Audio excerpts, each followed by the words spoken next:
Todos, háganos. Vamos.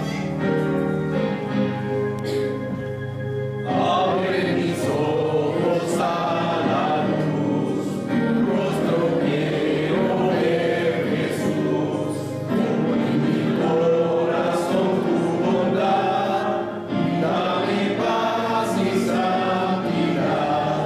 Humildemente acudo a ti, porque tú tienes gozo en mí. Guías Espíritu Consolador, abre mi oído a tu verdad, quiero oír con claridad las palabras de dulce amor. Bendito Salvador, salva a ti mi frágil ser, voluntad yo quiero hacer, llena mi ser Espíritu Consolador, abre mis labios para hablar y a todo el mundo proclamar que tú viniste a rescatar al más indigno pecador. Es escuchado, Señor, obreros faltan de valor. Crea aquí Espíritu Consolador, abre mi mente para ver más de tu amor y gran poder, más que la lucha pueda triunfar, en tus caminos quiero andar. Escudo siempre sé, aumenta mi valor y fe, dándote el Espíritu Consolador, abre las puertas del hogar, tu palacio ansío está, quiero tu dulce paz contemplar por toda la eternidad. Cuando en tu presencia esté, tu santo nombre alabaré. Obra en mí, Espíritu Consolador.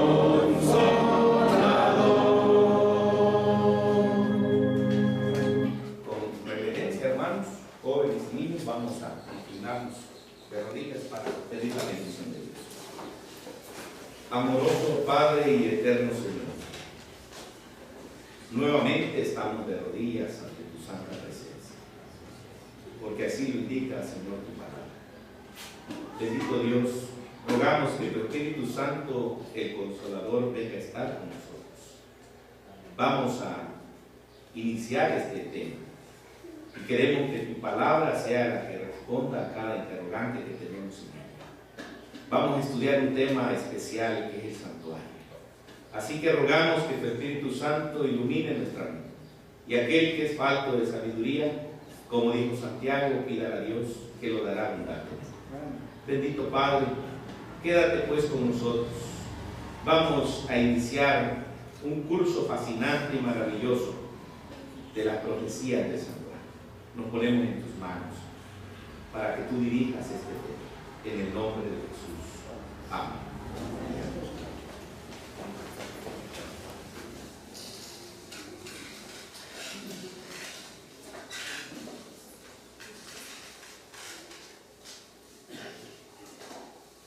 Quiero mencionarles nuevamente,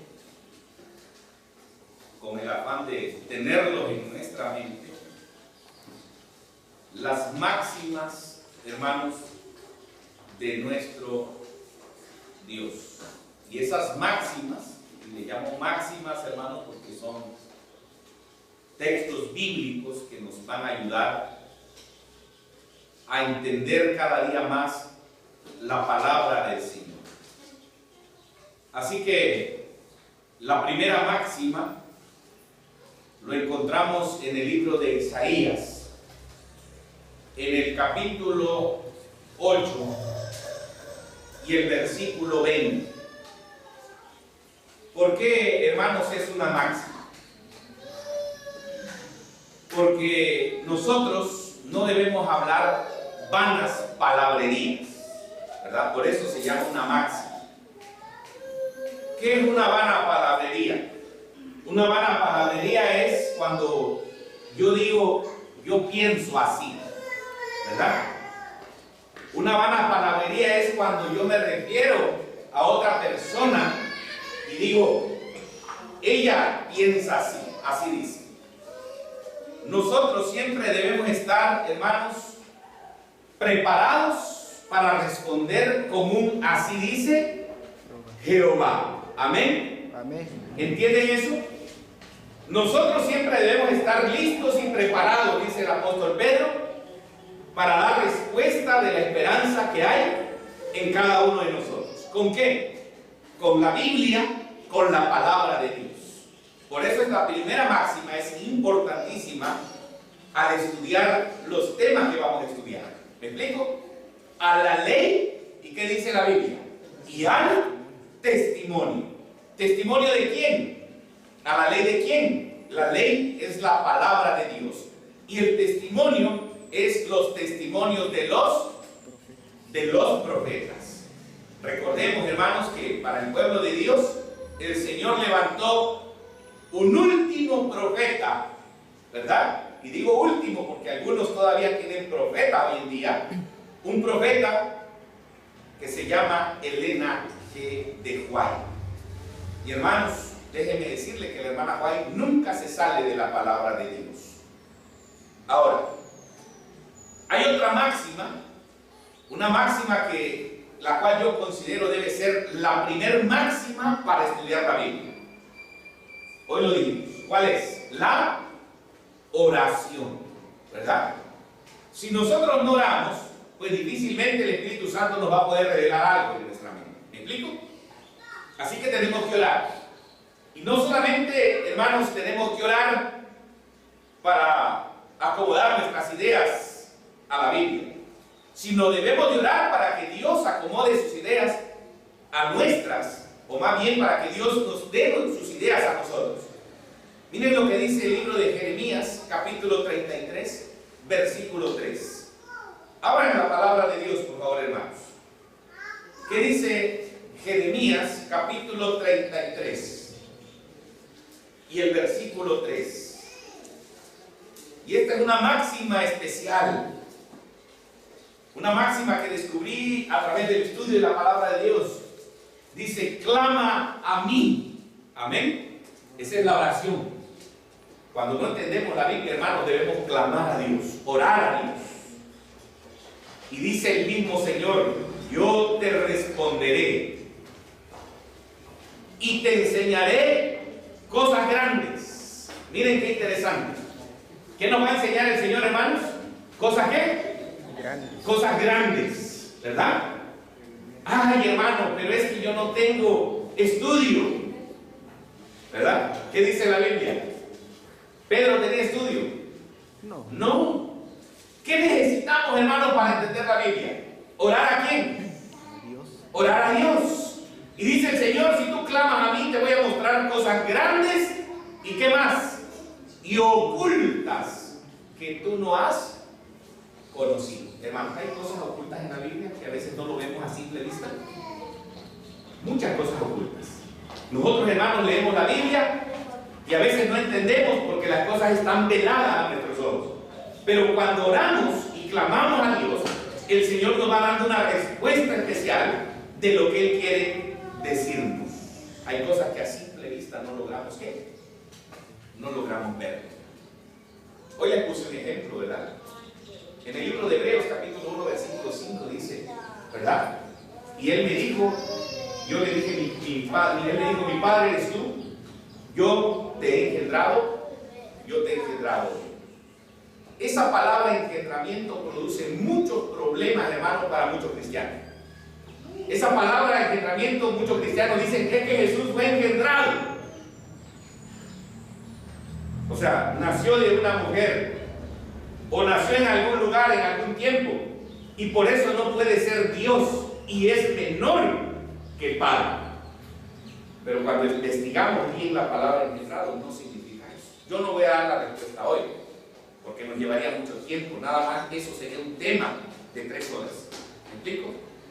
Pero esa palabra engendramiento no significa eso. Y cuando estudiamos encontramos que la palabra engendramiento significa otra cosa que nosotros estamos viendo. Y a través de estos estudios nosotros vamos a encontrar muchas cosas ocultas que no conocemos. Hay una máxima más que es y que se encuentra en el libro de Isaías 55:8. Vayan a Isaías capítulo 55, verso 8. Dice la palabra de Dios. ¿Cómo dice? Porque mis pensamientos no son ¿qué? Vuestros pensamientos. ¿Están con su Biblia, hermanos? Cuando nosotros, hermanos, estudiemos la palabra de Dios, debemos preguntarnos: ¿será que Dios está pensando lo mismo que yo estoy pensando? ¿Será que Dios está viendo lo mismo que yo estoy viendo? Cuando Él escribió, hermanos, su palabra, ¿estaba pensando humanamente o estaba pensando divinamente? Vuestros caminos no son ¿qué? Mis caminos. ¿Quién dice? Lo dice Jehová. A veces nosotros vemos algo en la Biblia y nosotros queremos hacer pensar a Dios como nosotros pensamos. Pero resulta que la Biblia dice que mis pensamientos no son vuestros pensamientos. El apóstol Pablo, en Romanos 15:4, él escribió y dijo: las cosas que se escribieron antes para nuestra enseñanza se escribieron. ¿Por qué menciono esto? Porque para muchos cristianos hoy en día, hermanos, el Antiguo Testamento muchas veces no tiene ningún valor. Pero para estudiar, hermanos, el santuario, nosotros tenemos que ir al Antiguo Testamento. La Biblia dice en el libro de Hebreos, capítulo 8, versículo 5, que este santuario era una sombra del santuario que está ¿dónde? En el cielo. Está en el cielo. Si no entendemos el santuario terrenal, hermanos, no vamos a entender el santuario ¿qué? El santuario celestial. Si no entendemos el Antiguo Testamento, por eso Pablo dijo: las cosas que se escribieron antes para nuestra enseñanza se escribieron. No podemos desechar ni un punto, hermanos, de la palabra de Dios. Según el mismo apóstol Pablo dijo que toda la escritura es inspirada ¿por quién?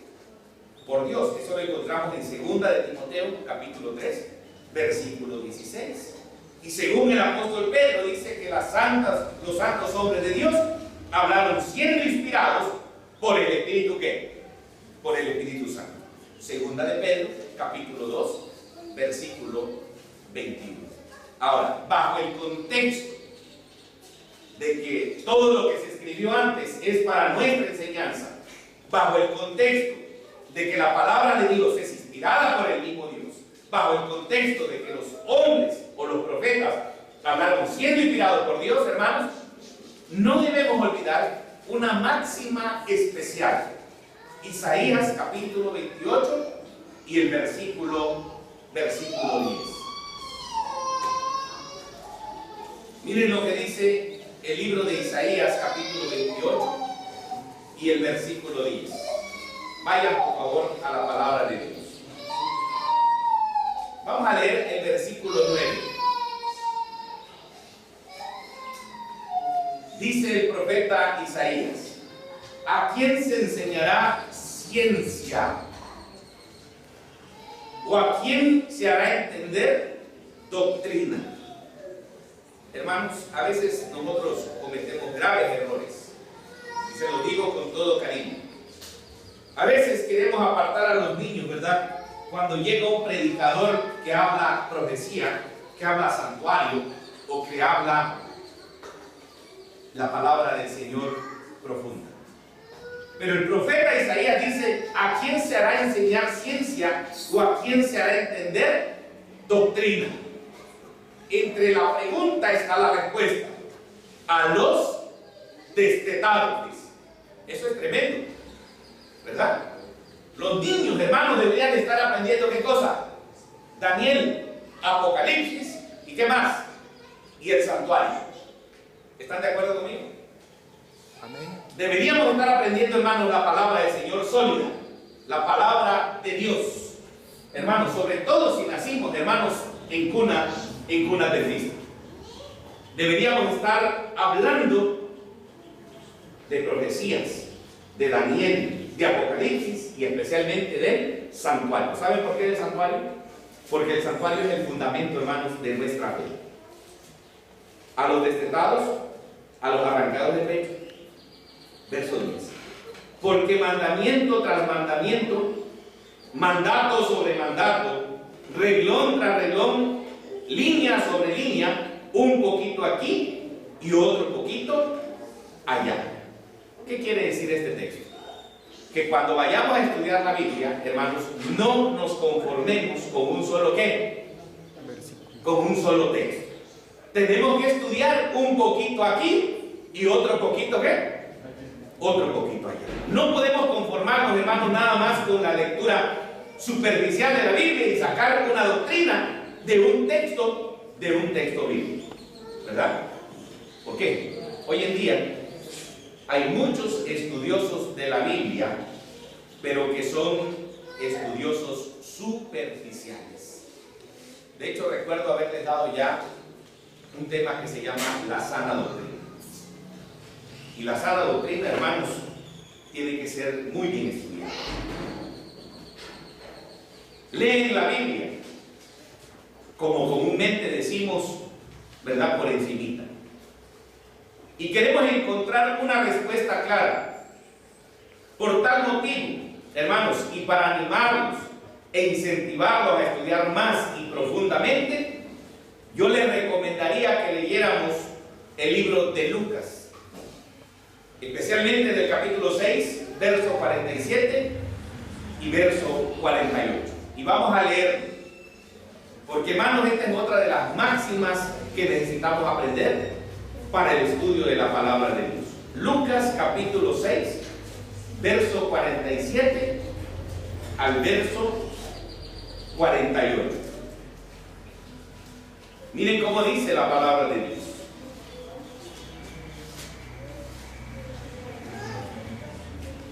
Lucas 6, 47 y 48. Todo aquel que viene a mí, miren qué dice el Señor, y oye mis palabras y las hace. Dos cosas importantes en el cristiano: oír la palabra de Dios y ¿qué? Y hacerlas, ¿verdad? Y dice el mismo Jesús: os indicaré a quién es semejante. El que hace la palabra de Dios, el que oye la palabra de Dios y el que hace la palabra de Dios, dice el Señor, os voy a indicar a quién es semejante. Vean, hermanos, lo que dice el Señor Jesús. Semejante es al hombre que al edificar una casa. Les hago una pregunta. ¿De qué casa está hablando? A ver. Casa espiritual. ¿Una casa qué? Espiritual, dice el hermano, ¿verdad? Y es correcto. Pero ¿saben, hermanos, a qué se refiere Jesús cuando habla de la casa? Vayan al libro de Hebreos, por favor, capítulo 3 y el versículo 6. El Señor, es cierto lo que dice el hermano, pero vamos a complementarlo, hermanos, con lo que dice el apóstol San Pablo en el capítulo 3 de Hebreos y el versículo 6. Vamos a leer el 5. Miren qué interesante lo que dice la Biblia. Hebreos capítulo 3, versículo 5 y el versículo 6. Y Moisés, a la verdad, fue fiel en toda la casa de Dios, como siervo, para testimonio de lo que se iba a decir. Versículo 6. Miren qué dice. Pero Cristo como hijo sobre su casa. Miren qué interesante lo que dice ahí. Pero Cristo como hijo sobre su casa. Y luego repite y dice, la cual casa somos ¿quiénes? ¿Quiénes somos esa casa? Nosotros. Si retenemos firme hasta el fin la confianza y el gloriarnos también en la esperanza. Ahora volvemos otra vez al libro de Lucas, capítulo 6, versículo 48, y dice, les voy a comparar a un hombre que semejante es al hombre que al edificar una casa. Ahora les hago una pregunta. ¿Quién es esa casa? Según el apóstol Pablo. Entonces, hermano, ¿qué vamos a edificar? El hermano dijo algo interesante. Espiritualmente vamos a edificar la casa que somos ¿quién? Que somos nosotros. ¿Y saben cómo se edifica esa casa? Sigue diciendo el apóstol, o Lucas dice, que cavó. ¿Y qué tanto cavó? A ver, ¿están conmigo? ¿Qué tanto cavó? Lucas 6, 48. ¿Qué tanto cavó, hermanos? Dice la Biblia, cavó y hondo, hermanos.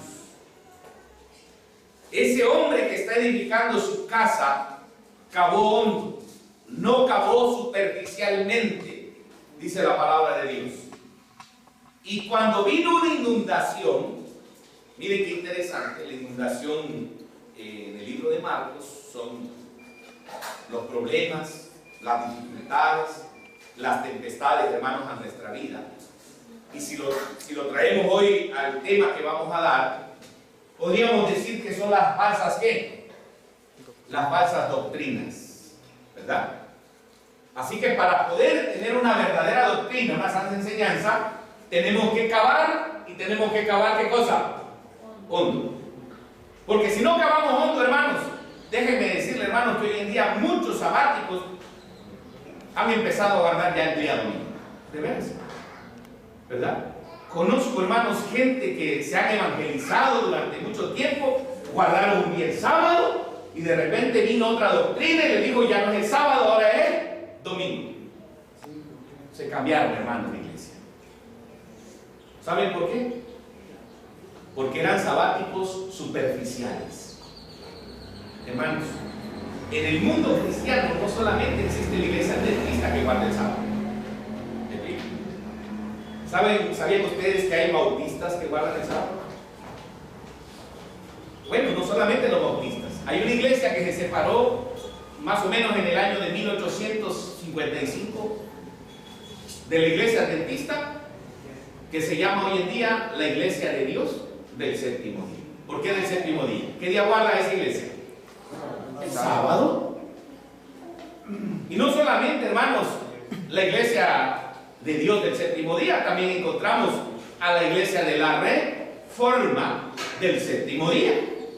Y podíamos mencionar, hermanos, muchas iglesias sabáticas hoy en día. Pero ¿por qué esas iglesias sabáticas, hermanos, a veces los mueven las falsas doctrinas?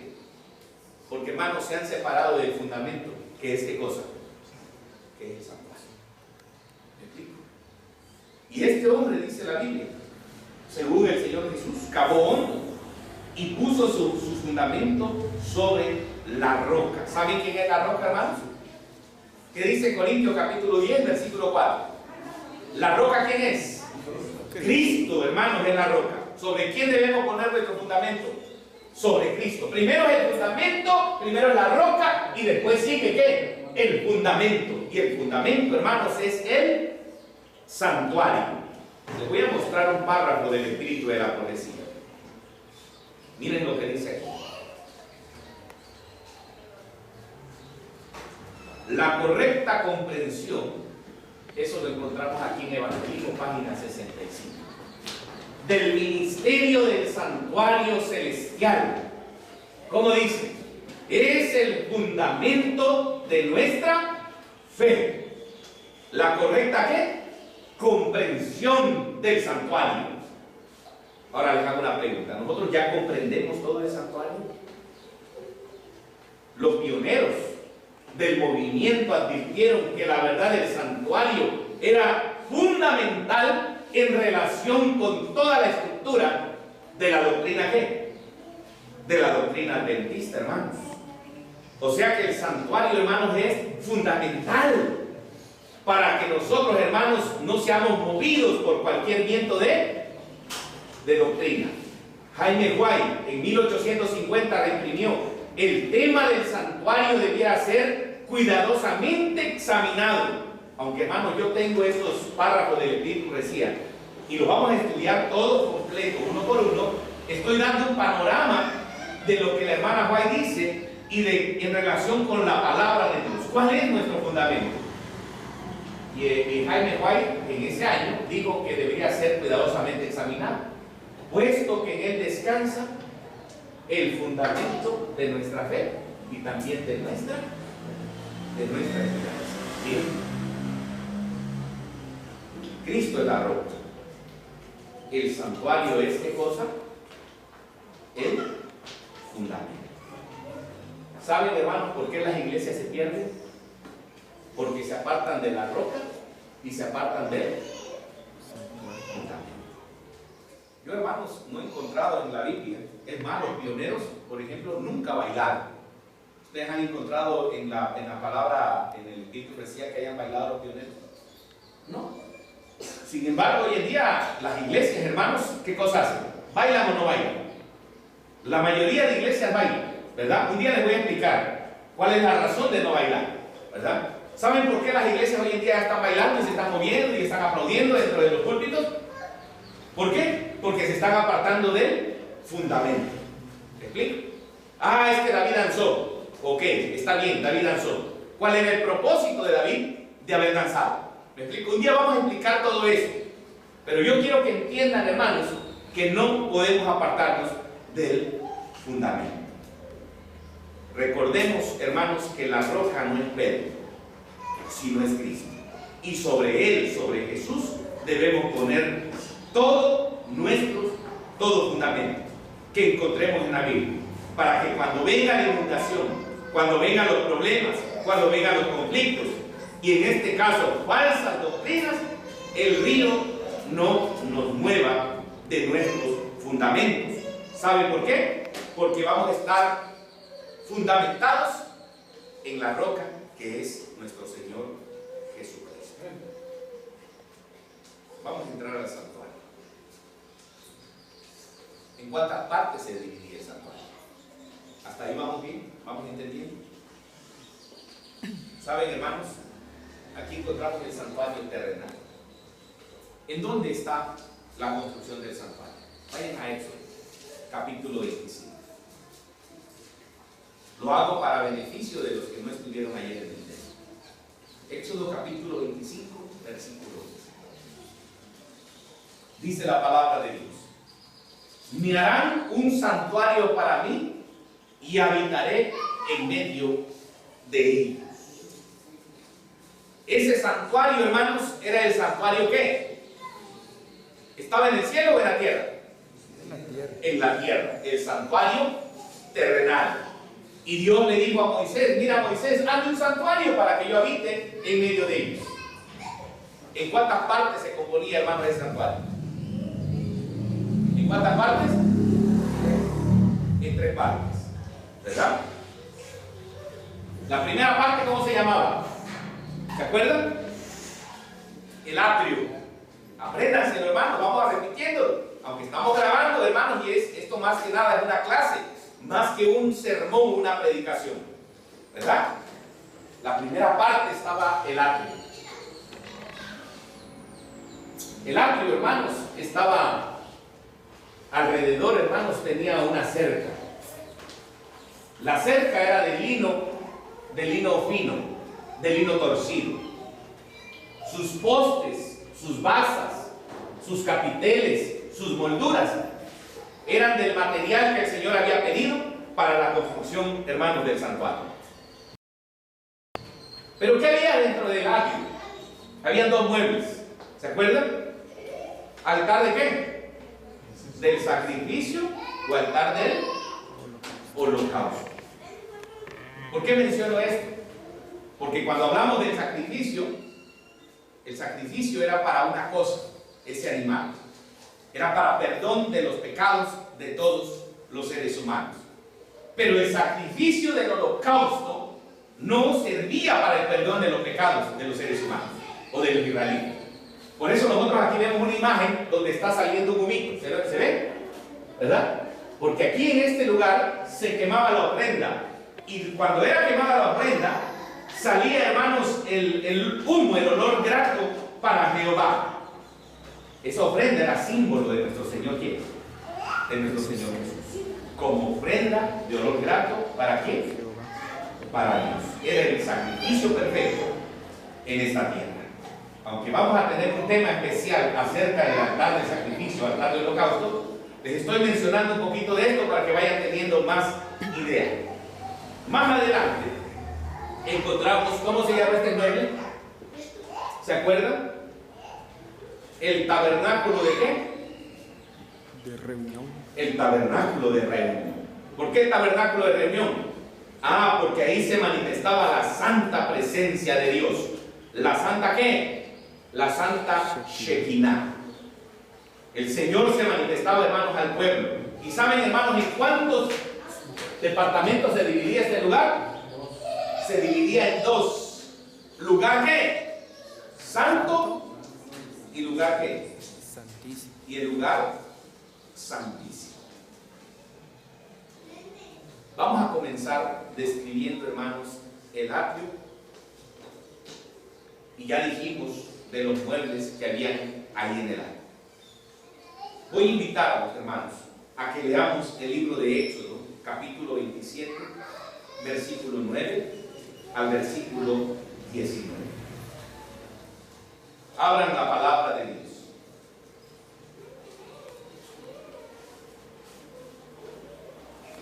El atrio es lo mismo que el patio.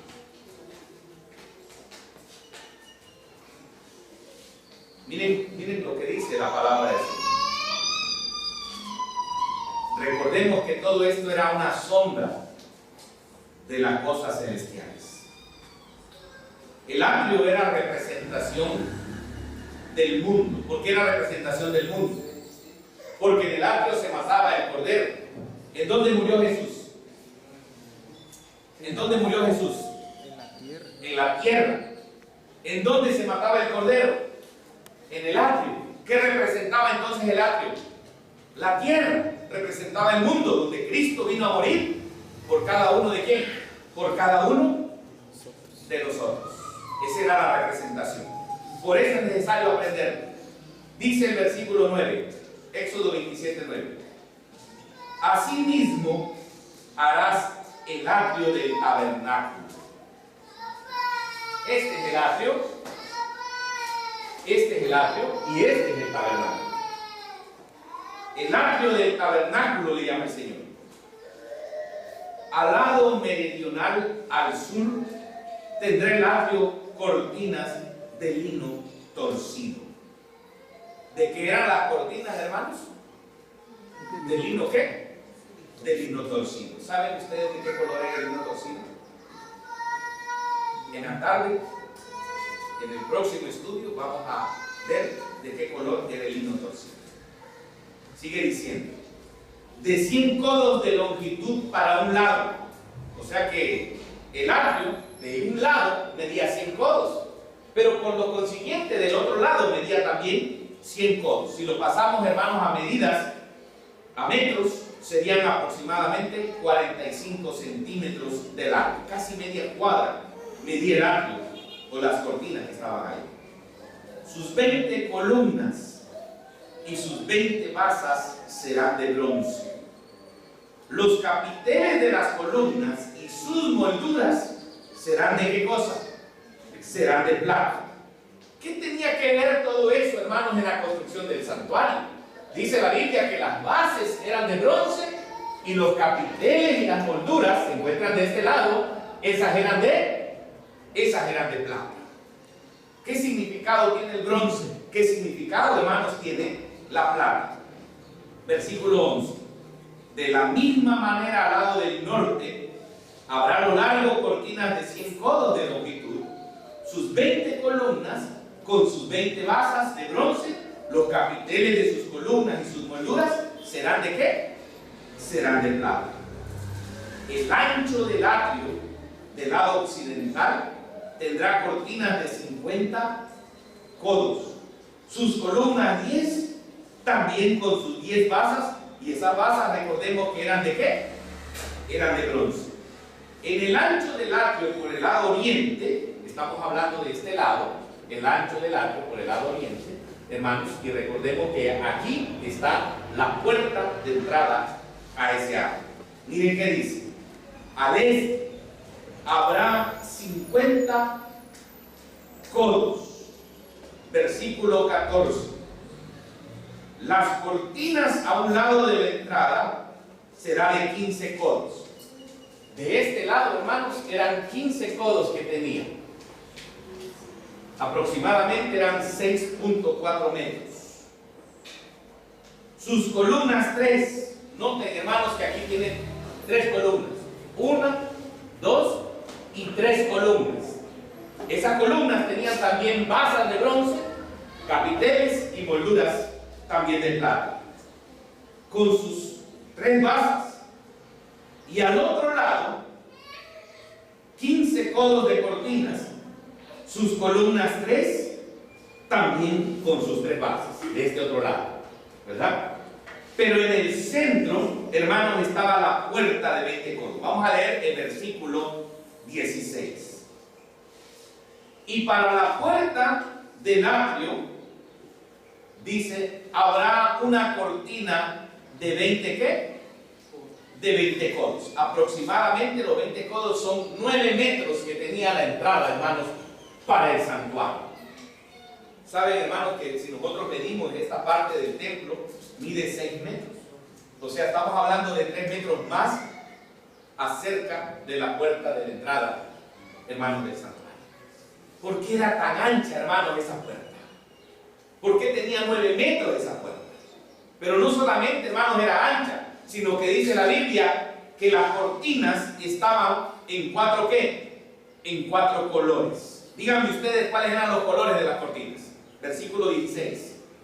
El primer color era de color ¿qué? De color azul. El segundo color era de ¿qué color? Era de color púrpura. Y el tercer color era del color de ¿qué? Carmesí. Y luego volvemos a encontrar a lino ¿qué? A lino torcido. O sea que los colores de esta puerta, hermanos, eran 4 colores. Vamos a repetirlo. Era el color azul, el color púrpura, carmesí y el color lino torcido. Hermanos, ¿por qué el Señor puso las cortinas en 4 colores? ¿Tendrá, hermanos, algún significado lo que el Señor está haciendo aquí con el santuario? ¿Tendrá algo que ver, hermanos, con el plan de salvación? Ahorita no vamos a estudiar, hermanos, los 4 colores. Porque quiero, hermanos, que entiendan que en el santuario no solamente estaba esta puerta, la de la entrada, hermanos, del atrio. ¿Saben, hermanos, cuántas puertas tenía este santuario? ¿Quién lo sabe? ¿Cuántas puertas? 3 puertas, dice la hermana. Mire qué interesante. Una puerta estaba en el atrio. La otra puerta estaba a la entrada de este lugar llamado el tabernáculo. Y la otra puerta era la puerta que dividía al tabernáculo, el lugar santo y el lugar santísimo. Cuando nosotros vemos las características, hermanos, de la puerta, de las puertas, las 3 puertas tenían los mismos ¿qué? Los mismos colores. Vamos a leerlo y vamos a ir al libro de Éxodo. Ahí mismo donde estamos, atrasito, en el versículo, capítulo 26, versículo 31 en adelante. Miren lo que dice la palabra de Dios.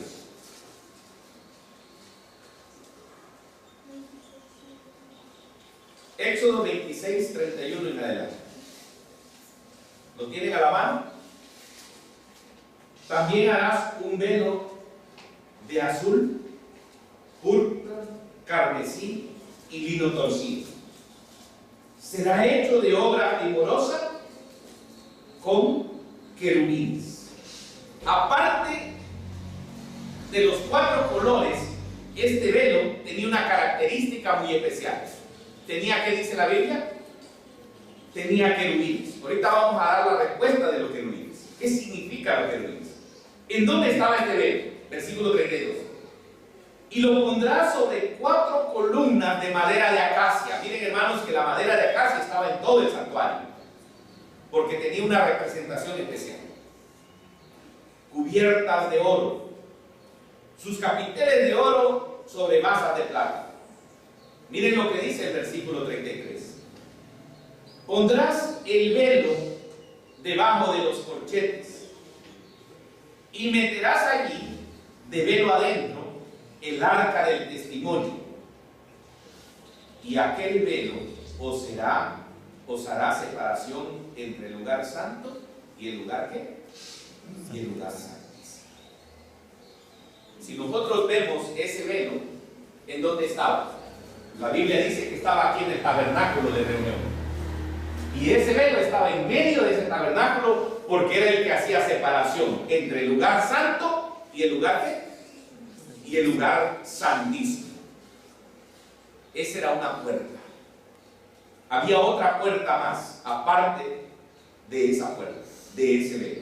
Versículo 36. Ahí mismo en el capítulo 26, versículo 36. Y miren que las puertas tenían los mismos colores, excepto la puerta que dividía el lugar santo y el lugar santísimo tenía querubines. Dice el versículo 36. Harás para la puerta del tabernáculo una cortina de azul, el mismo color de la puerta del atrio, el mismo color que la puerta que dividía el lugar santo y el lugar santísimo. De color azul, de color púrpura, de color carmesí y también lino torcido, obra de recamador. Miren lo que dice el versículo 37. Y harás para la cortina 5 columnas de madera de acacia, las cuales cubrirás de oro con sus capiteles de oro, y fundirás 5 basas de bronce también para ellas. Éxodo 27 nos habla de la puerta del atrio. Éxodo 26 del 31 al 34 nos habla de la puerta del lugar santísimo. Pero el Éxodo 26 del 36 al 37 nos habla, hermanos, de la puerta del tabernáculo. Así que ¿cuántas puertas, hermanos, tenía el santuario? Dijimos que ¿qué? Dijimos que 3 puertas. La pregunta es, hermanos, ¿qué representaba cada una de estas puertas? ¿Cuál era la representación? Dice la palabra de Dios en Hebreo. Vayan al libro de Hebreos y miren lo que dice el capítulo 8. Hebreos capítulo 8 y el versículo 1 y el versículo 5.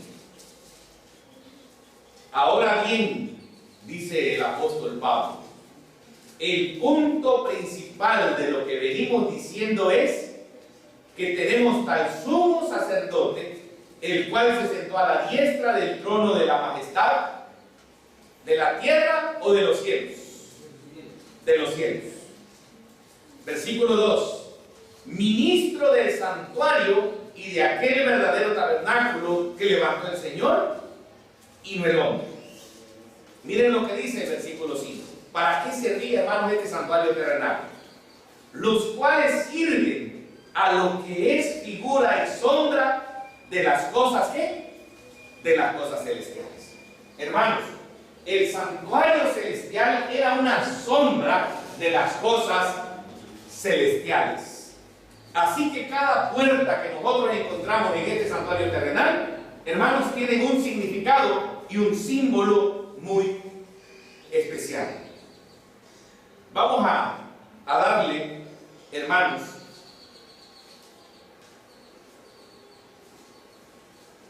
el concepto de la tercera puerta.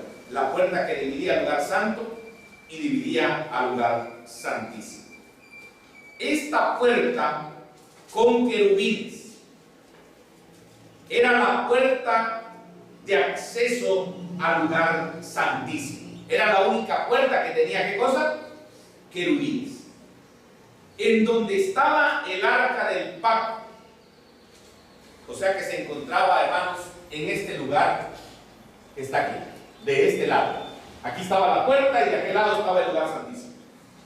Y ahí en el lugar santísimo estaba el arca de ¿qué? El arca del pacto.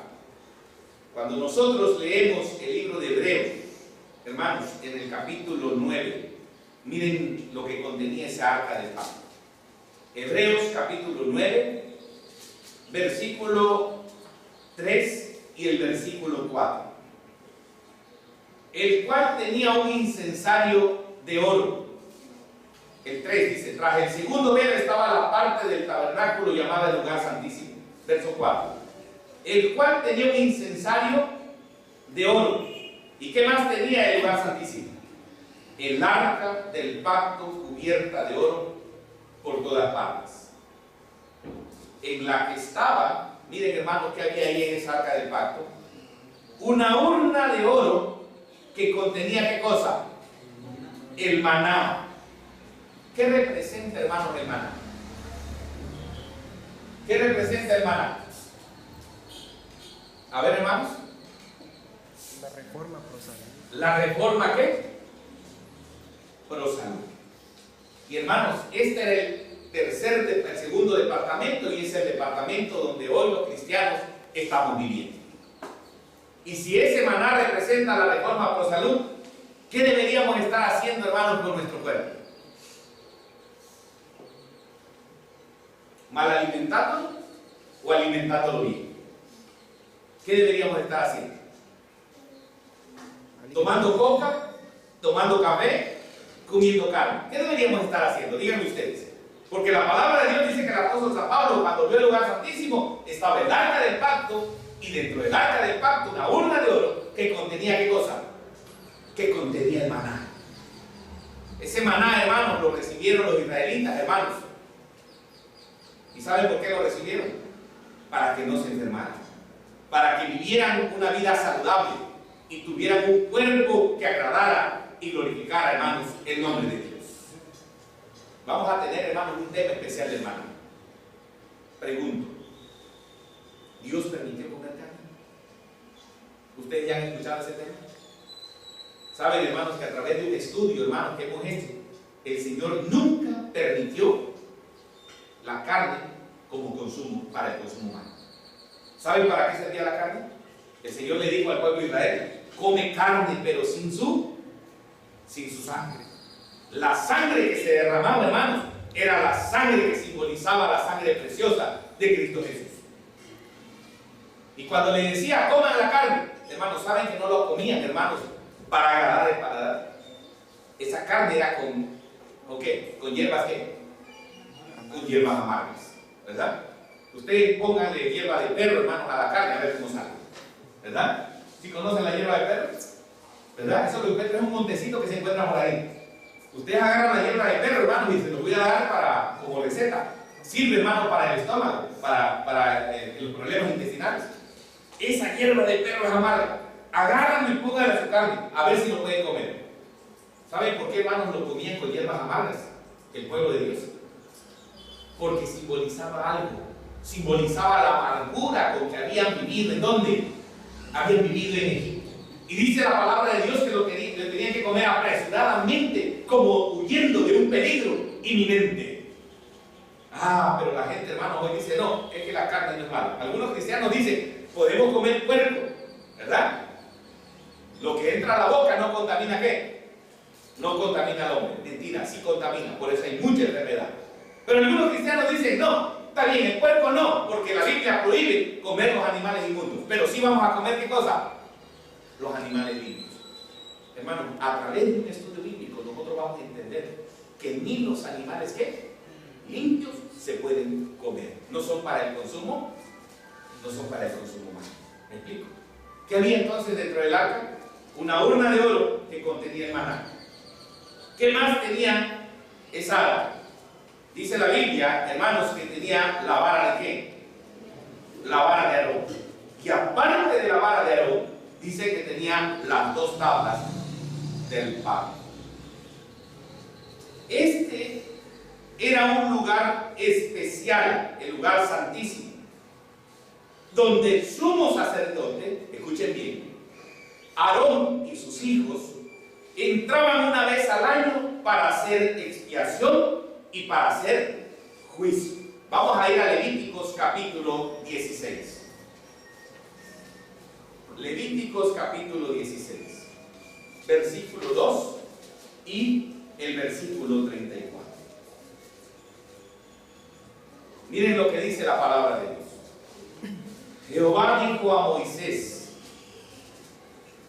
di a Aarón tu hermano que no en todo tiempo entre en el santuario detrás del velo, o sea, en el lugar santísimo, delante del propiciatorio. El propiciatorio era la tabla de oro que cubría, hermanos, el arca del pacto, que está sobre el arca, para que no muera, porque yo apareceré en la nube sobre el propiciatorio.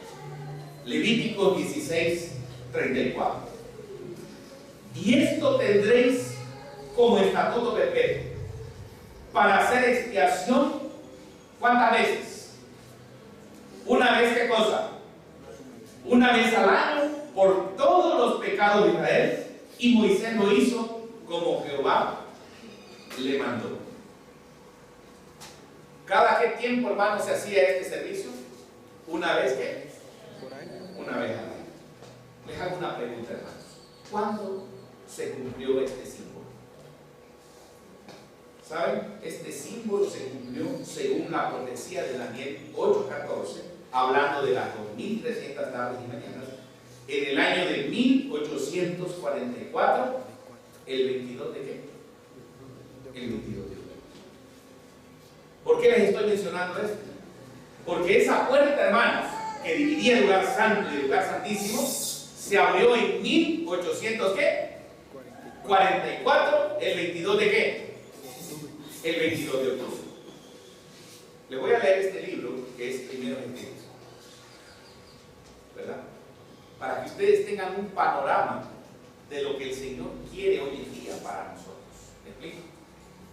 En primer lugar, mencionamos que ya no debemos comer nada de ¿qué? Nada de carne, hermanos. Yo no sé si todavía estás tomando café, si estás tomando coca, no lo sé. Pero el Señor, hermanos, a partir de 1844 nos invita a hacer una reforma como pueblo de Dios. ¿La reforma qué? La reforma personal. Y no solamente reforma en la comida, sino también reforma en ¿qué? En el vestir, hermanos. Y no solamente una reforma física, una reforma de salud, sino también una reforma ¿qué? Espiritual en nuestra vida. Ya no debemos de estar hablando, ni debemos estar pensando como piensa quién, como piensa el mundo. ¿Me explico? Una reforma completa, hermanos, en ese tiempo. En 1844, el 22 de octubre, se abrió esta puerta en donde está el arca del pacto, el maná, la vara de Aarón y las dos tablas del pacto. O sea, los 10 mandamientos. Y los 10 mandamientos contienen también, ¿qué día? El día sábado. Esta profecía le vamos a dar un tiempo especial más adelante. Fecha: según creemos, entró Jesús, el Cristo, para ministrar el juicio de Dios, en cuyo lugar también se encuentra el arca del pacto. Vamos a leer el libro de Apocalipsis, capítulo 11, verso 19, y Apocalipsis, capítulo 14, verso 6 y verso 7. Miren lo que dice el libro de Apocalipsis. Capítulo 11 y verso 19. ¿Cómo dice la palabra de Dios? Abran todos su Biblia. Y el templo de Dios fue abierto, ¿en dónde dice la Biblia? En el cielo. ¿Y qué se veía, hermanos, en el cielo? El arca de su pacto se veía en el templo.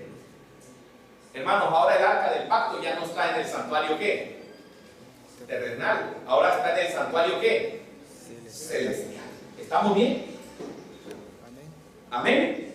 Y si está en el santuario celestial, ¿qué se está llevando a cabo, hermanos, allá en el cielo? Miren lo que dice Apocalipsis capítulo 14, versículo 6 y versículo 7. Y todo tiene que ver con el cuerpo, todo tiene que ver con los mandamientos de Dios, todo tiene que ver con la salud del ser humano, todo tiene que ver con el santo sábado del Señor. Miren qué dice Apocalipsis 14, 6. Vi volar por el medio del cielo a otro ángel. Saben, hermanos, que la palabra ángel es ángel. Este ángel no es un ángel literal. Este ángel es un mensajero. Es un hombre que anda predicando la palabra del Señor. Este ángel dice que tenía el evangelio eterno para predicarlo a los moradores de la tierra, a toda nación, tribu, lengua y pueblo. ¿Qué debería andar predicando este ángel? ¿Que vayamos a celebrar el 14 de febrero? ¿Eso debería andar predicando este ángel? No. ¿El evangelio qué? Eterno. ¿Qué debería predicar este ángel? ¿Que vayamos a celebrar el 10 de mayo? No. Que predique el evangelio ¿qué? El evangelio eterno. Las cosas que tienen que ver con nuestra salvación. Amén. O deberíamos estar predicando, hermanos, ¿verdad?, el nacimiento de Jesús el 25 de diciembre. La Biblia no dice eso. La Biblia dice que debemos de predicar el evangelio eterno. ¿A quién? A todos los moradores de la tierra, a toda nación, tribu, lengua y pueblo. ¿A qué se refiere este mensaje? Diciendo a gran voz, versículo 7, temer a Dios. ¿Ustedes saben lo que significa temer a Dios, hermanos? ¿Saben lo que dice Eclesiastés? Les voy a dar una referencia para que ustedes entiendan. Vayan al libro de Eclesiastés. Y miren, aunque tenemos muchos versículos acerca de este tema, con este versículo podemos entender lo que significa temer a Dios. Eclesiastés capítulo 12 y versículo 13. ¿Cómo dice? El fin de todo el discurso oído es este: teme a Dios y guarda ¿qué cosa? Y guarda sus mandamientos. Ese es el mensaje del evangelio eterno. Temer a Dios es guardar ¿qué? Sus mandamientos. ¿Qué otra cosa debería estar predicando este ángel? ¿Y darle qué? Y darle gloria. ¿Qué significa darle gloria? Cuando abrimos el libro de Primera de Corintios, miren lo que dice Corintios. Vayan a Corintios.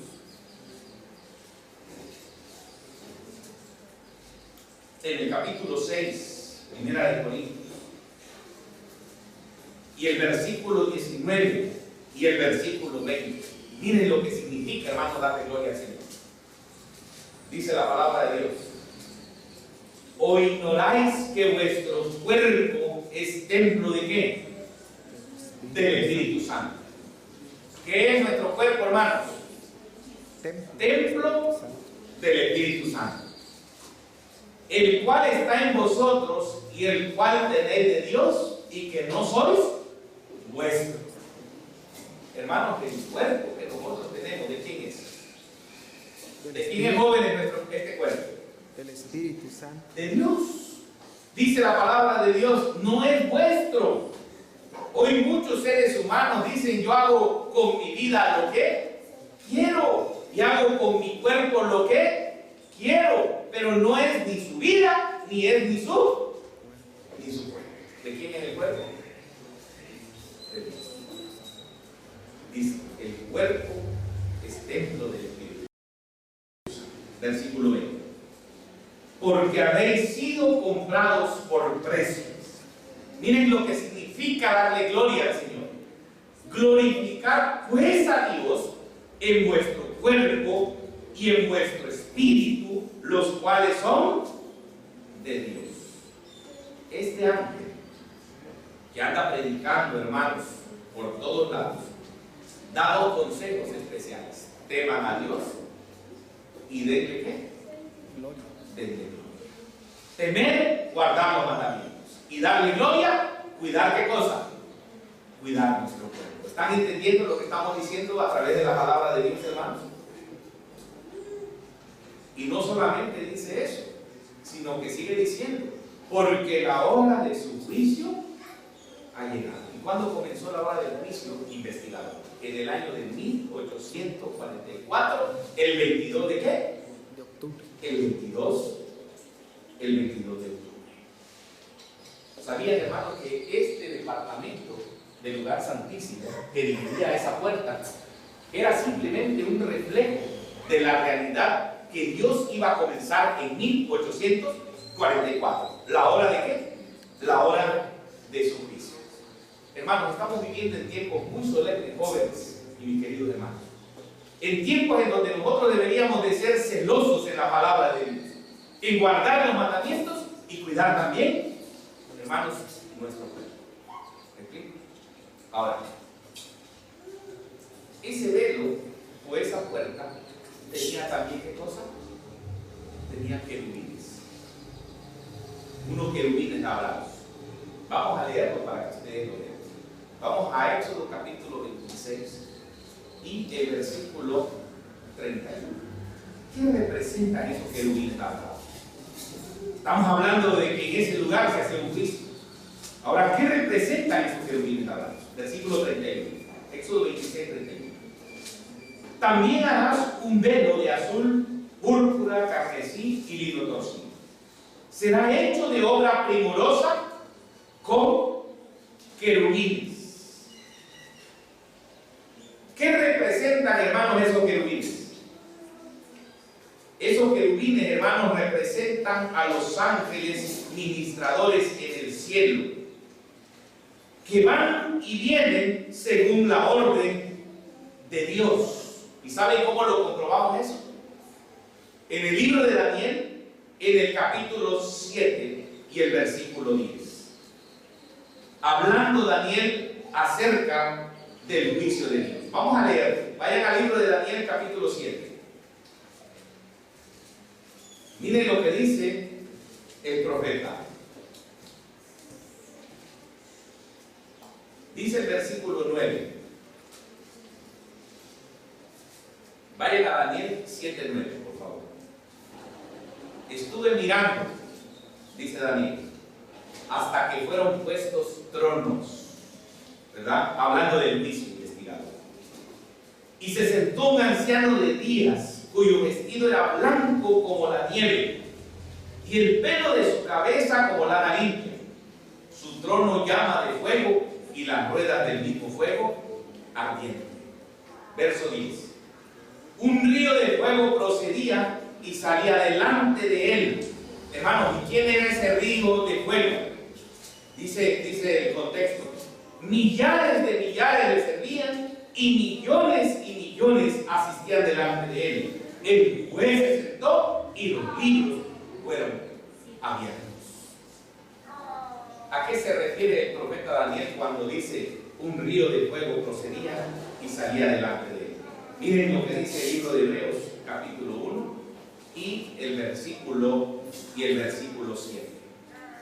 ¿Quién es ese río de fuego? Dice el versículo 7: ciertamente de los ángeles dice, el que hace a sus ángeles espíritus y a sus ministros llama de fuego. ¿A quién representaba entonces, hermanos, los querubines labrados en la cortina? Pues la puerta que dividía el lugar santo del lugar santísimo.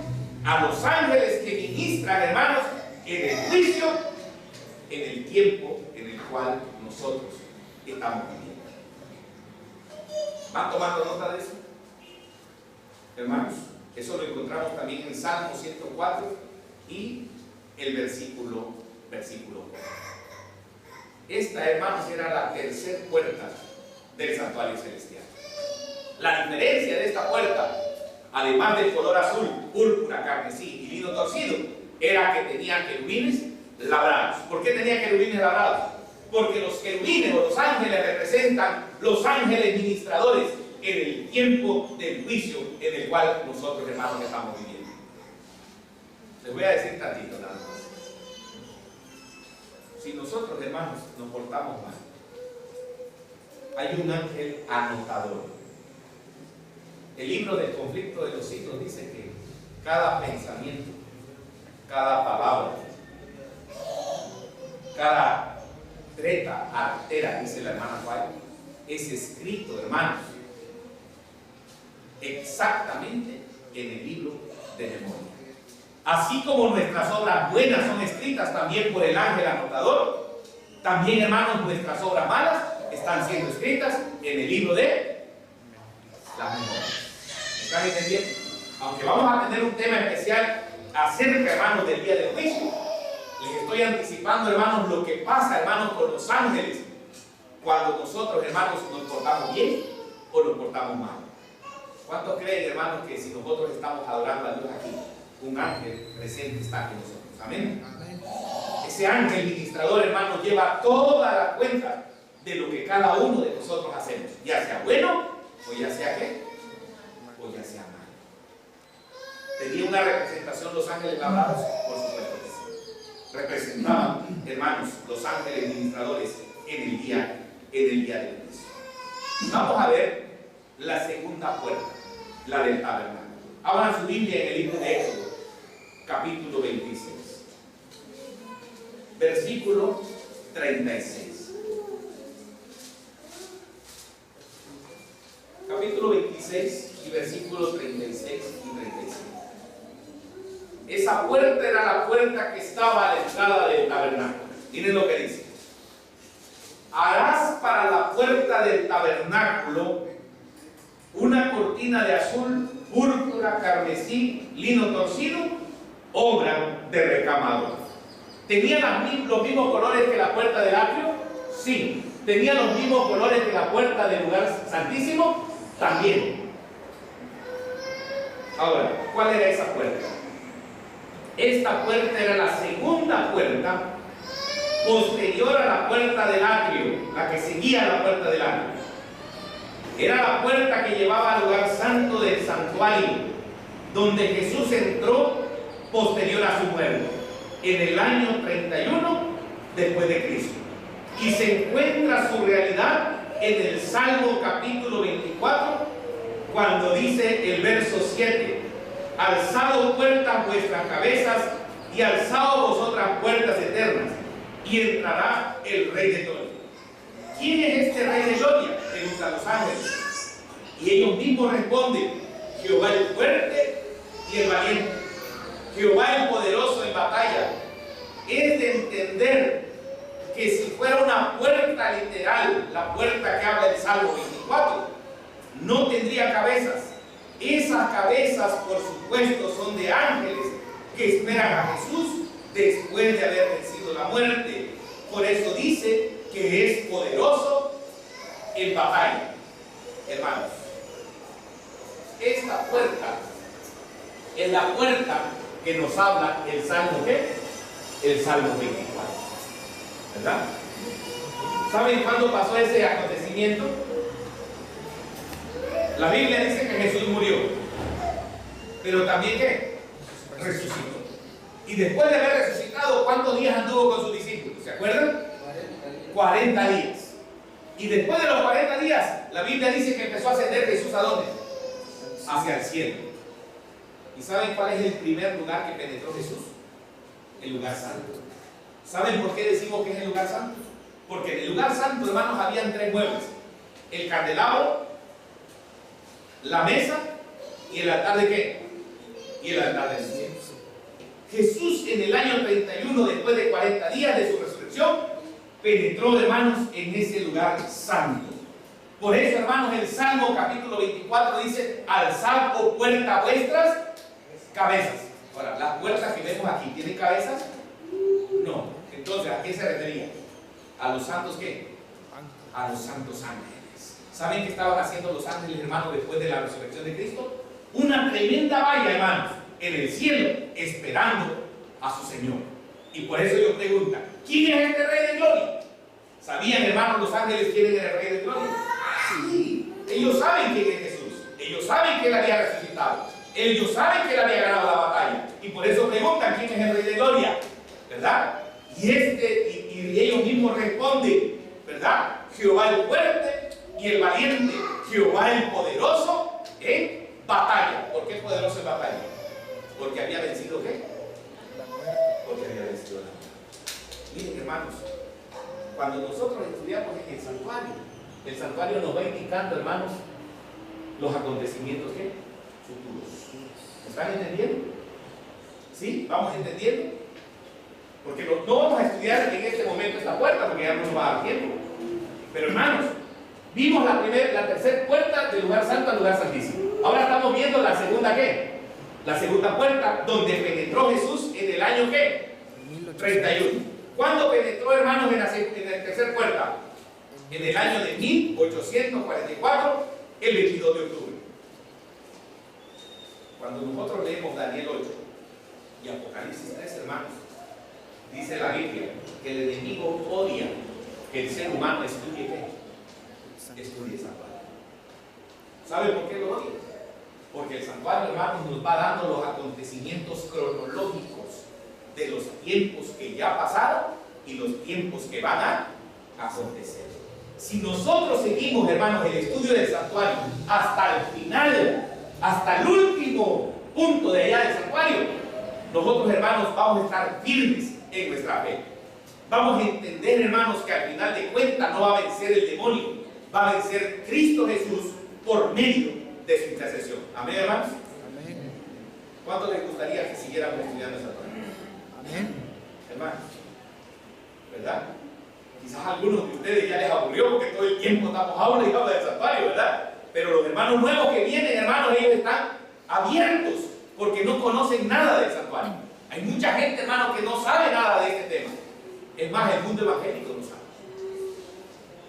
A mí me da tristeza ver a una iglesia, ¿verdad?, que nació en 1844, que tampoco conoce de qué. Tampoco conoce de santuario. ¿Saben de qué estoy hablando? Me da tristeza, hermano, porque esa iglesia es la que debería de estar predicando estos temas especiales en este tiempo. Debería saber, hermanos, qué pasó en el lugar santo cuando Jesús ascendió, ¿en dónde? Al cielo. ¿Saben, hermanos, que en ese lugar se encuentra una mesa? Miren qué interesante. ¿En qué lugar se encuentra la mesa? Vamos a leer. Vayan al libro de Éxodo, capítulo 40. Éxodo, capítulo 40 y el versículo 22. Y les voy a mostrar algo interesante para que ustedes lo entiendan hoy. Miren lo que dice. Éxodo 40, 22.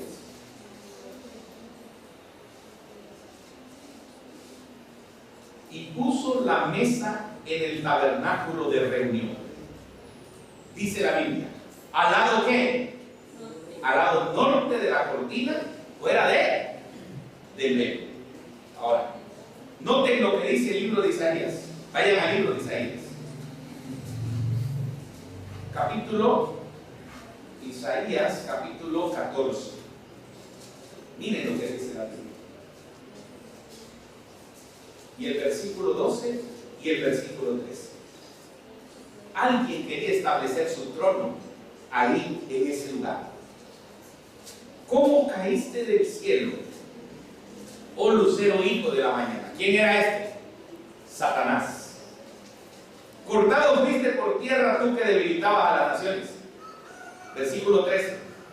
Tú que decías en tu corazón, subiré al cielo, y en lo alto junto a las estrellas de Dios levantaré mi trono. Y en el monte del testimonio me sentaré a los lados de ¿qué? A los lados del norte. ¿En dónde estaba la mesa, hermanos? Al norte. ¿Y en dónde se quería sentar Satanás? A los lados del norte. ¿Saben por qué? Porque la mesa representa un trono.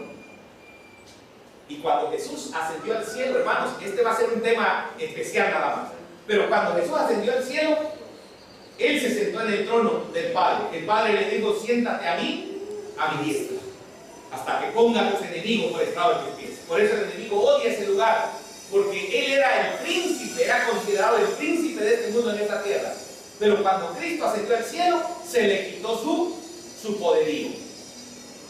Pero ¿por qué les estoy mostrando esto?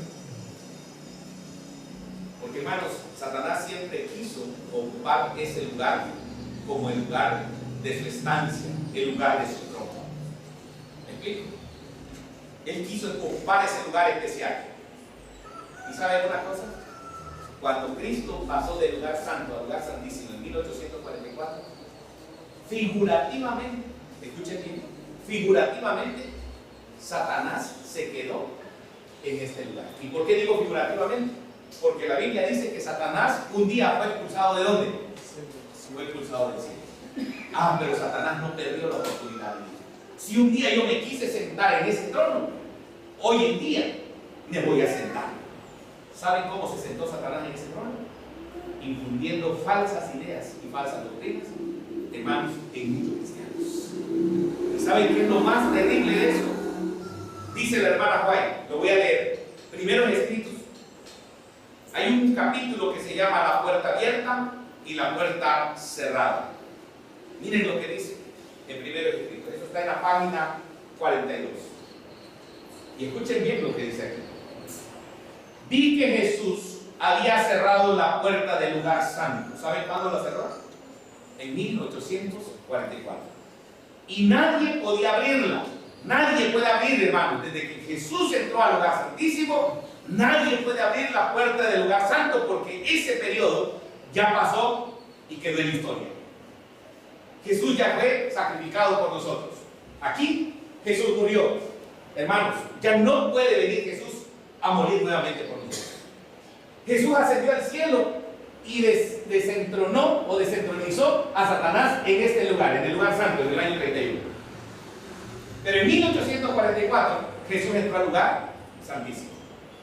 Vi que Jesús había cerrado la puerta del lugar santo y nadie podía abrirla, y que había abierto la puerta que da acceso al lugar santísimo, y nadie puede cerrarla. Eso lo encontramos en Apocalipsis capítulo 3, versículo 7 y el versículo 8. Y que desde que Jesús abrió la puerta que da al lugar santísimo, que contiene el arca, los mandamientos han estado brillando hacia los hijos de Dios, y estos son probados acerca de la cuestión del sábado. Nosotros, hermanos, tenemos que guardar, ¿qué día? El sábado. Amén. ¿Me explico? Les hago una pregunta. ¿Y los que no guardan el sábado se van a salir? No puede. No pueden. Porque Jesús ya entró al lugar, ¿qué? Santísimo. Al lugar santísimo. Y la prueba para hoy es el día, ¿qué? Es el día sábado. ¿Me explico? Miren lo que dice aquí. Vi que la prueba actual acerca del sábado no podía producirse antes que terminase la mediación de Cristo en el lugar santo, y él hubiese pasado al interior del segundo velo. Por lo tanto, los cristianos que durmieron antes que se abriese la puerta de acceso al Santísimo, cuando terminó el clamor de medianoche, el séptimo mes en 1844, sin haber guardado el verdadero día de reposo, descansan ahora en esperanza, porque no tuvieron la luz ni la prueba acerca del sábado que tenemos ahora desde que la puerta se abrió. Quiere decir que nosotros hoy en día tenemos mucha ¿qué? Mucha luz. Tenemos esperanza, pero tenemos mucha ¿qué? Mucha luz. El que quiere ser ignorante hoy, hermanos, es porque quiere ser ¿qué? Porque quiere ser ignorante. Desde que, hermanos, el Señor entró en el lugar santísimo del cielo, hermanos, se nos dio suficiente luz para que no muramos ¿cómo? Para que no muramos perdidos. ¿Están entendiendo? Pero hoy, desafortunadamente, hermanos, en las iglesias, ¿verdad? En vez de estar predicando la verdad presente, ¿qué están haciendo? Celebrando tradiciones. ¿Verdad? Celebrando tradiciones, ¿sí o no? Celebrando el 14 de febrero, hermanos, todas las iglesias, no estoy hablando nada más de una. Todas las iglesias protestantes, hermanos, globos blancos, globos rojos, hermanos, ¿verdad? ¿Qué saben de la Biblia? ¿Estudian? No. Les interesa más la unidad, ¿verdad? En fiestas, en ceremonias paganas, hermanos. ¿Me explico? Desafortunadamente, en vez de estar exhibiendo la palabra de Dios como lo dice el mismo Dios, hermanos, haciendo juegos, ¿verdad?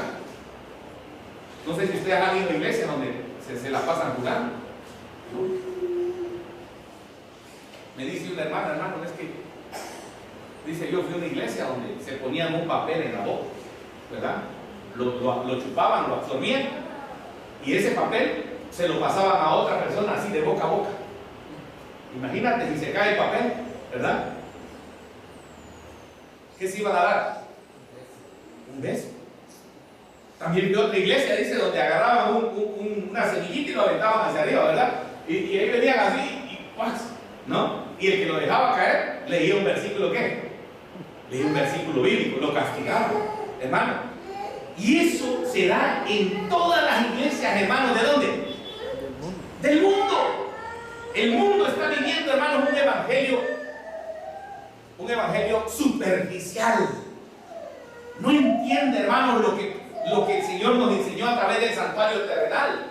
No entiende el atrio, no entiende el lugar santo, no entiende el lugar santísimo. Y miren lo que dice el espíritu de la profecía. Los enemigos de la verdad presente, dice. ¿Hay enemigos, sí o no? Hay enemigos. Han estado tratando de abrir la puerta del lugar santo. O sea que ya entramos en el lugar santísimo y ahora quieren entrar en el lugar ¿qué? ¿Y quién se quedó en el lugar santo, dijimos? ¿Quién se quedó? Satanás. Así que cuando la gente está viviendo en el lugar santo y ora, ¿quién creen ustedes que le responde sus oraciones? Satanás. Hermano, ¿y de qué manera están entrando en el lugar santo? ¿Saben de qué manera están entrando en el lugar santo? No obedeciendo la reforma ¿qué? Porque en el lugar santísimo está el maná. Número 2, no obedeciendo la reforma en él, en el vestir.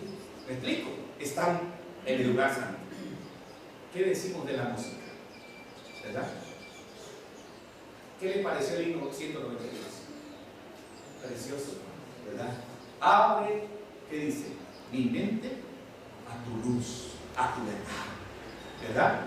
No son esos himnos románticos, hermanos. No voy a mencionar nombres porque estamos grabando, ¿verdad? Pero cuando yo predico menciono nombres para que ustedes no estén cantando esos cantos, hermanos, románticos que canta el mundo cristiano hoy en día, ¿verdad? Un día le preguntaron, un periodista le preguntó, hermanos, a un cantante de esos románticos, de esos evangélicos, ¿verdad? Y le dijo, tu canto parece que fuera un canto hacia una mujer.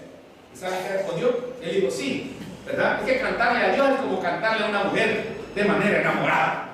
Hermanos, cantarle a Dios no es así. Cantarle a Dios es con reverencia. Cantarle a Dios es con solemnidad. Cantarle a Dios, hermanos, no es cantarle cantos románticos para convencer y emocionar a la gente. Es para aprender, hermanos, la palabra de Dios. Cada himno que se canta en el himnario, hermanos, tiene un mensaje bíblico. Apréndanse, ¿verdad? Hay un himno que dice, en Sion Jesús hoy reina.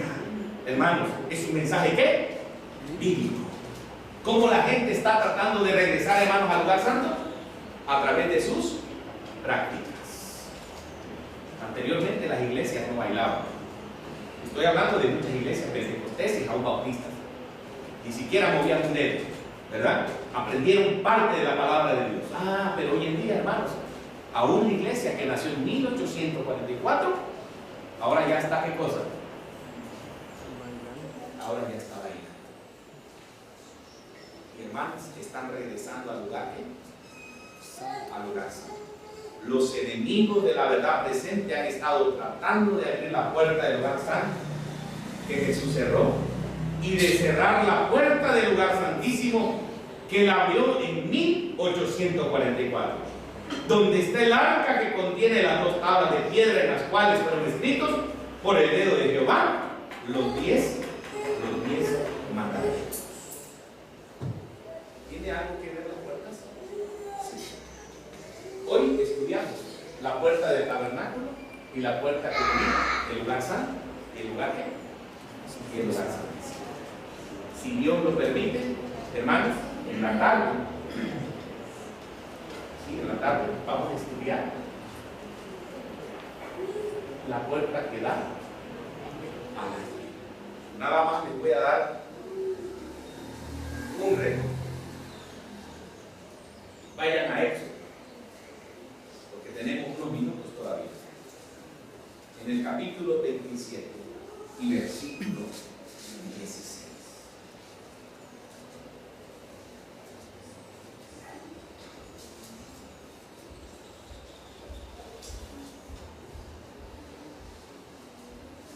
Y para la puerta del atrio habrá una cortina de 20 codos.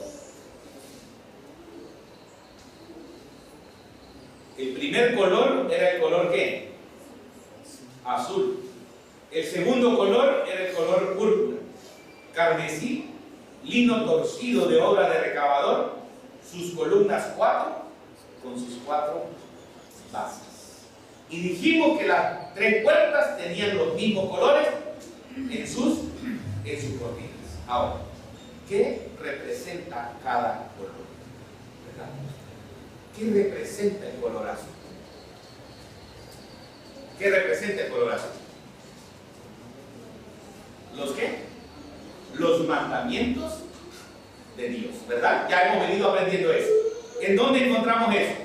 Vayan al libro de Números, hermanos. El capítulo 15 y el versículo 38. Números 15, 38. Vean, hermanos, lo que el Señor quería dejarles al pueblo de Israel y la enseñanza que el Señor quiere darnos también a cada uno de nosotros. Números 15, 38. El 37 dice: Jehová habló a Moisés diciendo, para que ustedes entiendan que es Dios el que da la orden.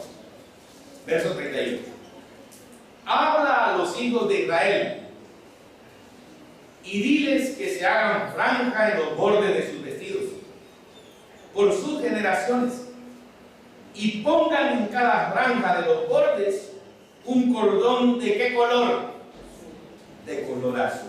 Miren, hermanos, ¿qué significado tiene el color azul? Era el primer color que estaba en la puerta. ¿Qué dice el verso 39? Y os servirá de franja para que cuando lo veáis os acordéis de qué cosa, de todos los mandamientos de Jehová. ¿Para qué servía el color azul, hermano? Para acordarnos de los mandamientos de quién, de Dios, ¿verdad? Les hago una pregunta: ¿cuántos de ustedes ya se aprendieron los 10 mandamientos? ¿Cuál es el primero? No tendrás ¿qué? Dioses ajenos delante de mí. ¿Cuál es el segundo? No te harás ¿qué? Imagen de ninguna semejanza de lo que está ¿dónde? Ni abajo de la tierra ni debajo de las aguas ¿de qué? No te inclinarás a ellas ni las ¿qué? Ni las honrarás. Hermanos, cuidado, ¿verdad? ¿Cuál es el tercer mandamiento? No dirás el nombre de Jehová tu Dios ¿en qué? En vano. ¿Qué significa eso? En este estudio del santuario vamos a definir los 10 mandamientos. ¿Cuándo? No lo sé, porque esto nos va a llevar mucho tiempo. Apenas, hermanos, estamos empezando. Imagínense, ¿verdad? No tomarás el nombre de Jehová tu Dios en vano. ¿Saben lo que significa eso? Yo veo a muchos jóvenes que hacen chistes de Dios y lo predican, no solamente, no lo dicen así con otro amigo, sino en las radios cristianas están inventando chistes de Dios. ¿Cuál es el cuarto mandamiento? Acuérdate de qué? Del día sábado para santificarlo. ¿Sabían ustedes, hermanos, que la Biblia es adulterada? Ya no dice sábado. ¿Cómo dice? Acuérdate del día de reposo, hermanos. Pero la palabra de Dios en el original no decía reposo, decía sábado para santificarlo. 6 días harás toda tu obra, mas el séptimo es el día de reposo para Jehová tu Dios. ¿Cuál es el quinto mandamiento? Honra a tu padre y a tu madre. ¿Y el sexto? ¿Y el séptimo? ¿El octavo? ¿El noveno? Amén. ¿Y el décimo? No codiciarás. Amén, hermano. ¿Ya se lo saben eso? ¿Para qué servía la franja color azul? Para acordarnos de todos los mandamientos. Miren lo que sigue diciendo el verso 39. Para ponerlos por obra. No solamente para acordarnos, sino para que lo pongamos por obra. Y miren para qué sirven los mandamientos, hermanos. Y no miréis en pos de vuestro corazón y de vuestros ojos, y en pos de los cuales os prostituyáis. Tenía, hermanos, el Señor, hermanos, al poner los colores en las puertas, una enseñanza para el pueblo de Israel y también para nosotros. ¿Qué creen? ¿Verdad que sí? ¿Para qué era el color azul? Para acordarnos de los mandamientos. ¿Tiene Dios una enseñanza? ¿Creen ustedes que tiene Dios una enseñanza en el santuario? Jóvenes, hermanos, tiene una enseñanza preciosa. Tiene algo maravilloso, hermanos, que si nosotros, hermanos, le ponemos atención, nosotros, hermanos, estudiamos la Biblia, clamamos a Dios, dice el Señor, yo te mostraré grandes cosas, y no solamente grandes, sino ocultas, que tú no conoces. ¿Me explico? ¿Saben por qué muchos cristianos se desviaron ya?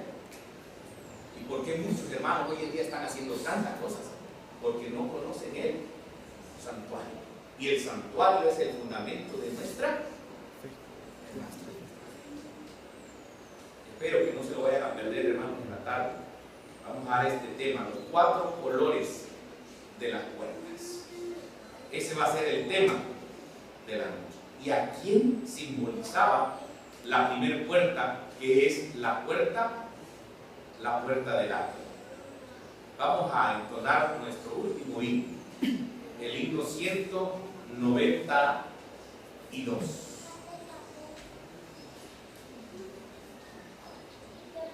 Abre mis ojos a la luz.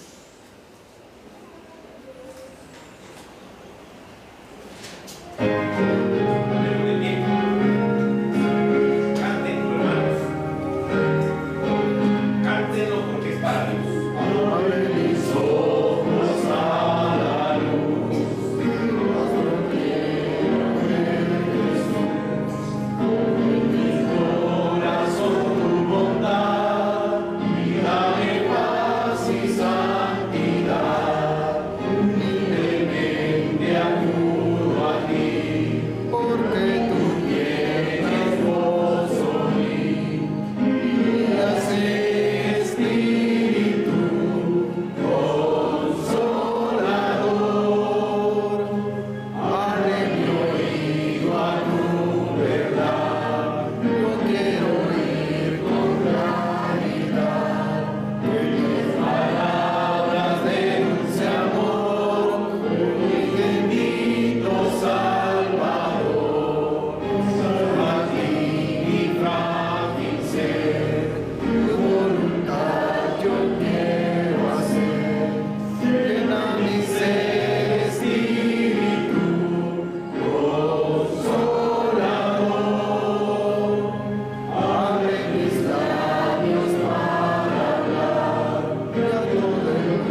Amén. Amén. Vamos a hacer la oración en esta tarde. Querido Padre y Señor, gracias, Señor, por tu palabra. Gracias porque aunque no somos estudiosos, querido Padre ferviente de tu palabra, tú nos das el conocimiento. Pero queremos ser estudiosos, fervorosos, Padre, para aprender más de esas cosas ocultas que tú tienes en tu libro sagrado. Bendice a tus hijos que han venido y que hayan salido fortalecidos de este mensaje. Que tu Espíritu Santo, Señor, los motive, los anime para seguir estudiando. Vinieron visitas, querido Padre. Los pongo en tus manos para que el Espíritu Santo haga una obra especial en ellos. Transforme sus corazones, Señor. Y que a pesar que son temas sólidos, tu Espíritu Santo pueda hacerles entender eso. Lo pongo en tus manos, esperando, Señor, que tú hagas una obra en cada uno de nosotros. En la tarde vendremos, Señor, de este sábado, para alabar y glorificar tu santo nombre. Querido Padre, acompáñanos en el nombre de Jesús. Amén.